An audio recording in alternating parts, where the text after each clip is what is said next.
मैं एबे जो मद विषय आलोचना करवा ता ହେଉଛି ओल्ड स्मगलर स्कॉच व्हिस्की। इटा एक एफएमएफएल है फॉरेन मेड फॉरेन लिकर।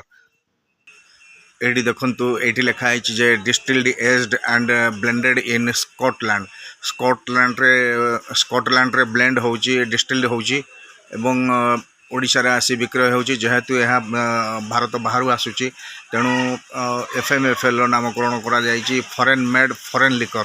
बर्तमान यह आसूची ट्विन पैक रे गोटे पैकेट रे दुईटी बोतल ता सहित एक प्रीमियम फ्लास्क फ्री रोची। आमे देखिबा खोल भितर बोतल बाहर करवा एवं फ्लास्क बाहर करवा देखिबा तार सब केमिति देखा होची तार क्वालिटी कोन। एठी रही ओल्ड स्मगलर ताकू आमे अनबॉक्स करचे। वर्तमान देखुचंती आपण दुईटी बोतल गोटे खोल रे दुईटी बोतल एवं गोटे फ्लास्क आमे देखिबा यार कौन कंडीशन। आमे फ्लास्क को खोलिक तार इनर साइड देखा फ्लास्क को आमे ढांकुणी खोलिबा ढांकुणी इनर साइड या अच्छी एवं फ्लास्क रो इनर साइड कौन अच्छी देखा। फ्लास्क रो इनर साइड एटी बर्तन आपड़ ये पानी क्यारी करि परिबे जदि ड्रिंक करने को कौन एकांत स्थान रे जीवाकू चाहिए ये पानी क्यारी करि परिबे।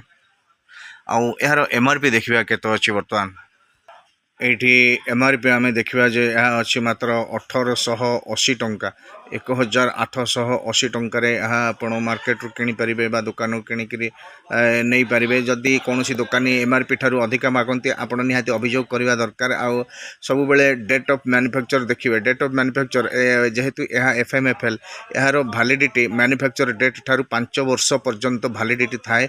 5 मैन्युफैक्चर डेट ठारू 5 वर्ष टपी गले यह सेडिमेंटेड बेली विवेचित होता है। तापर केमिकल टेस्ट हैला परे human fit for human consumption जदि टेस्ट रे आसिला ताहले आपण आकु रीयूज करि परिबे तार निर्दिष्ट केते समय पर्यंत। किंतु जेतेबेले भी आपण मार्केट रो मद किनुचंती तार डेट ऑफ मैन्युफैक्चर देखिबे।